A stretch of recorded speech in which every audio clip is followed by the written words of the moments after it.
Hello friends, मैं लक्ष्मी ओझा target परीक्षा में आपका स्वागत करती हूँ। और आज हम पढ़ेंगे अलंकार से संबंधित कुछ क्वेश्चन।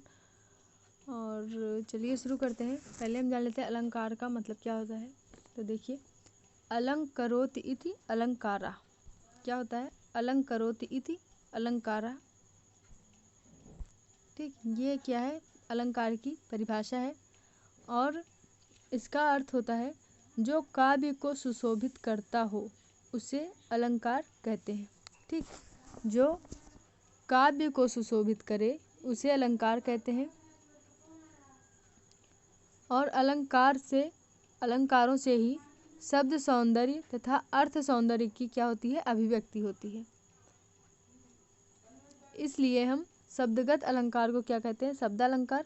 और अर्थगत अलंकार को क्या कहते हैं? अर्थालंकार। ठीक, और जहाँ इन दोनों अलंकारों का समन्वय होता है, यानी कि शब्दालंकार और अर्थालंकार का जहाँ समन्वय होता है, वहाँ पे हम उसे क्या कहेंगे? उभयालंकार। ठीक, क्या कहेंगे? उभयालंकार।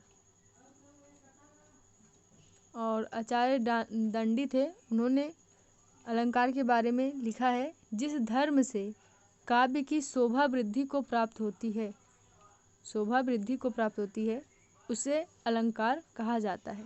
ठीक, तो चलिए पहला क्वेश्चन है, अलंकार शब्द की व्युत्पत्ति हुई है। तो अलंकार शब्द की व्युत्पत्ति किससे हुई है?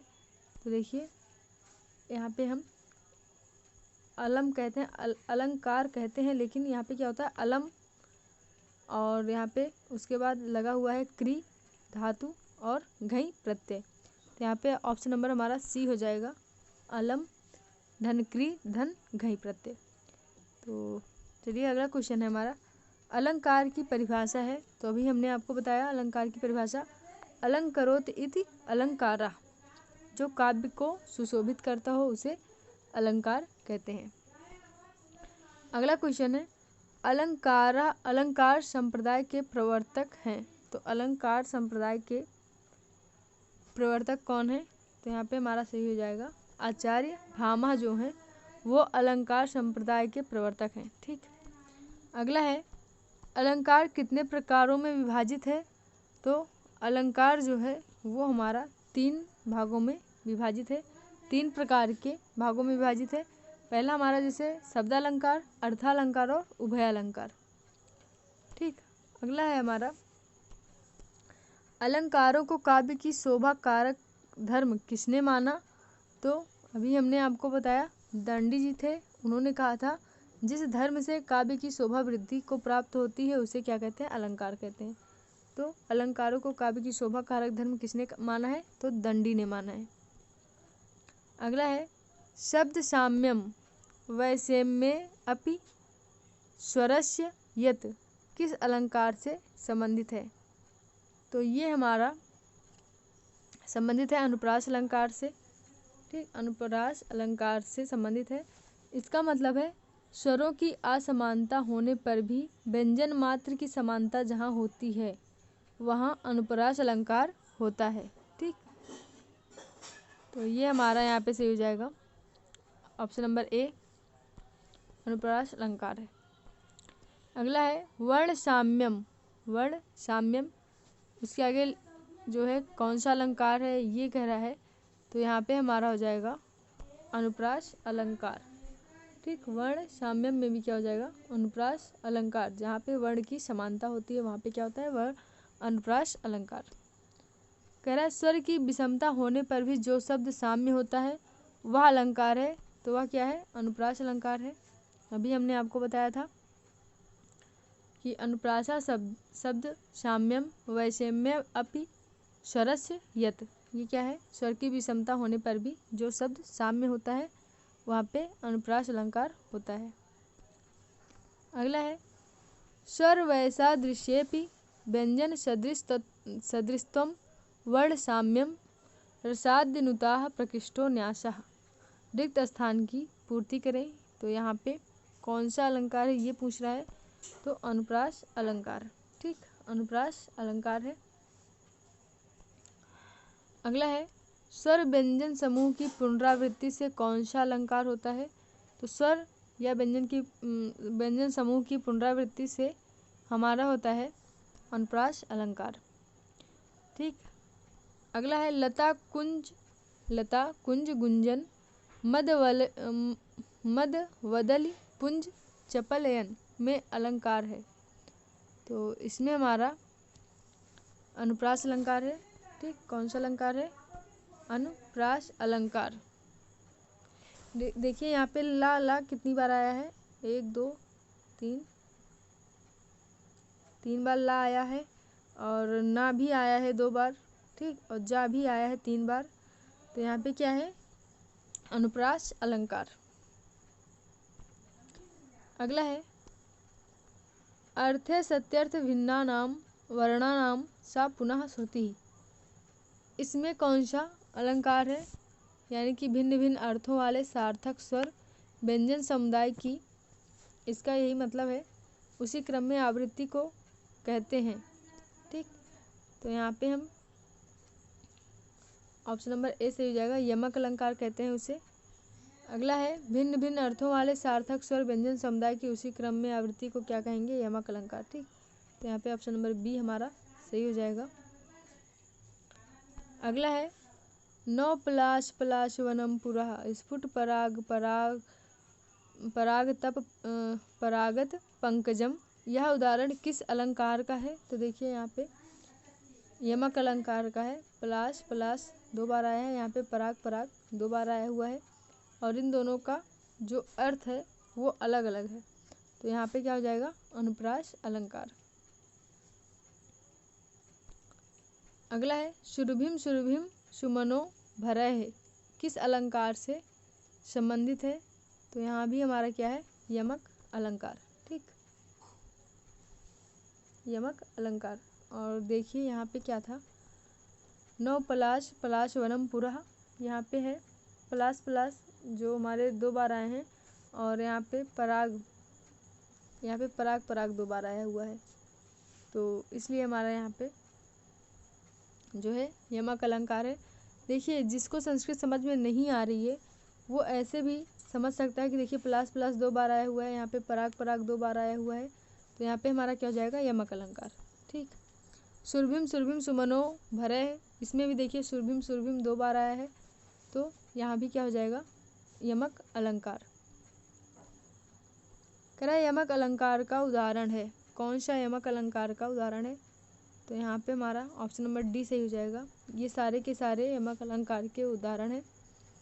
सन्नारी भरड़ो माय माराध्य विदुशेखरम और बिनाय मेनो नयता सुखादिना मृदु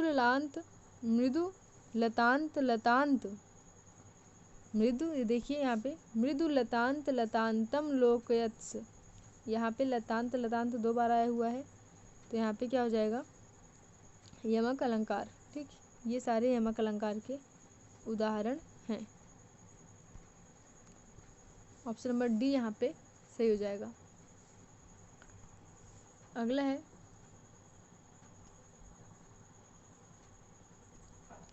मुख चंद्रा, यहाँ अलंकार है, तो यहाँ पे कौन सा अलंकार है? तो सभी लोग जानते होंगे कि मुख चंद्रा में रूपक अलंकार है। ठीक। कौन सा अलंकार है? तो रूपक अलंकार है। सब लोग हिंदी में पढ़े होंगे अलंकार, और सबको पता होगा कि रूपक अलंकार जहाँ पे उपमान और उपमेय में अभेद हो या आरोप हो या दोनों के बीच अभेद का पाया जाना ही क्या होता है? रूपक अलंकार। ठीक। अगला है तद्रूपकम भेदो या उपमानोपमेयो परिभाषा किस अलंकार का है? तो ये रूपक अलंकार का है, जहाँ पे उपमेय और उपमान में क्या पाया जाए? आरोप पाया जाए अथवा अभेद पाया जाए, वहाँ पे क्या होता है? रूपक अलंकार। अगला है जहाँ उपमेय और उपमान में अभेद प्रदर्शित होता है, वहाँ पे कौन सा अलंकार होता है? तो वहाँ पे रूपक अलंकार होता है। अगला क्वेश्चन है रूपक अलंकार की विशेषता है।